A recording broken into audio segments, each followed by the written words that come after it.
এই গল্পটা আমি সব জায়গায় বলি। একটা ছোট এক্সপেরিমেন্ট আজকে আপনারা করতে পারেন। এখানে আই গেস আমরা সবাই সালাম দেই, ঠিক না? আসসালামু আলাইকুম, আপনার উপর শান্তি বর্ষিত হোক। আজকে বাসায় যে আপনারা একটা ছোট্ট এক্সপেরিমেন্ট করতে পারেন।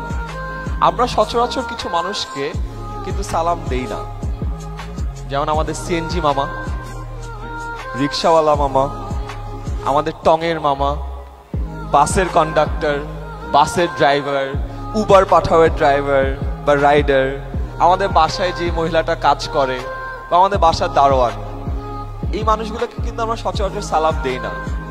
আজকে বাসায় যে একটা ছোট কাজ করেন, আপনার দারোয়ান কিন্তু আপনাকে প্রতিদিন সালাম দেয়, ঢুকতে সালাম দেয়, বেরোতে সালাম দেয়, যে সালাম স্যার, সালাম স্যার, সালাম স্যার। আমরা কিন্তু অনেক সময় তার সালামের উত্তর নেওয়ারও প্রয়োজন বোধ করি না, তাই না? আজকে ছোট্ট একটা কাজ করেন, বাসায় যে আপনার দারোয়ানকে আপনি সুন্দর করে একটা সালাম দেন, যে আসসালামু আলাইকুম মামা, কেমন আছেন? এবং মজার ব্যাপার হলো আপনি অবাক হয়ে তাকিয়ে থাকবেন যে আপনার দারোয়ান অবাক হয়ে গেছে। তার কারণ হলো এই যে ছোট্ট একটা কাজ আপনি করলেন, এটা তার সাথে আগে কেউ করেনি, এবং এটার কারণে সে আপনার জন্য সবকিছু করতে পারবে। আমার বাসায় যে কাজ করে যে মহিলা, তাকে আমি অলওয়েজ আন্টি বলি, কখনো বুয়া বলে ডাকি না। সেই কারণে নতুন বুয়া আসলে ঝামেলা হয়ে যায়। আমি দরজা খুললাম, খুলে বললাম আসসালামু আলাইকুম আন্টি, কেমন আছেন? বুয়া তো অবাক, হাতের মনে আমায় চিনতে পারেননি। বাট আমি যখন প্রতিদিন তাকে সালাম দিই, সে বুঝে যে আমি তার জন্যই তাকে সালাম দিচ্ছি। এবং বিভিন্ন নাটক সিনেমায় দেখায় না যে তোমার জন্য হৃদয় দিয়ে দিব, এটা হয় না আসলে। উপরে যারা বসে আছো, মানে আসলে হয় না। সো এই মানুষগুলো তোমার জন্য সব দিয়ে দিতে পারে। এবং এটা আমি কিভাবে শিখেছি জানো? একবার আমি ঢাকা ইউনিভার্সিটিতে একটা ইভেন্টে ছিলাম, আসরের নামাজের সময় হয়ে যায়। আমি জাস্ট দৌড় দিয়ে যাই এফবিএস এর মসজিদ, ফ্যাকাল্টি অফ বিজনেস স্টাডিজ মসজিদে নামাজ পড়ে আবার দৌড় দিয়ে বের হচ্ছি।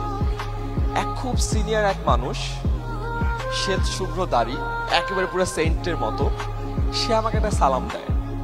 আমি ছোট মানুষ, তখন কেবল ইউনিভার্সিটি থেকে বের হয়েছি, আমি কিন্তু ওইভাবে সালাম পাই না, তাও আবার এত সিনিয়র মানুষের কাছে। আমি আবার তাকে সালাম দিই, আসসালামু আলাইকুম স্যার, কেন সালাম দিয়ে অভ্যস্ত। একটু থতমত খেয়ে যাই। সে আমাকে বলে যে বাবা কি অবাক হলে? আমি বললাম জি স্যার, একটু অবাক হয়েছি।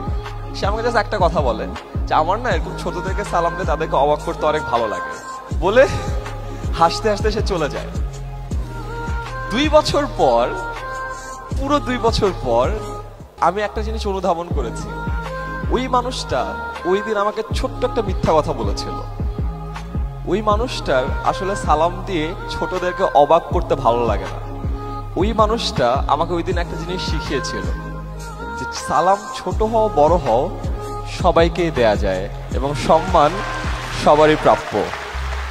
একটু চিন্তা করে দেখেন, ওই জায়গায় যদি অন্য কেউ হতো, আমাকে বলতো এই সালাম দাও না, দুষ্ট ছেলে, বেয়াদব ছেলে, আজকালকার জেনারেশন খারাপ, কিচ্ছু হবে না এদেরকে দিয়ে, রাইট?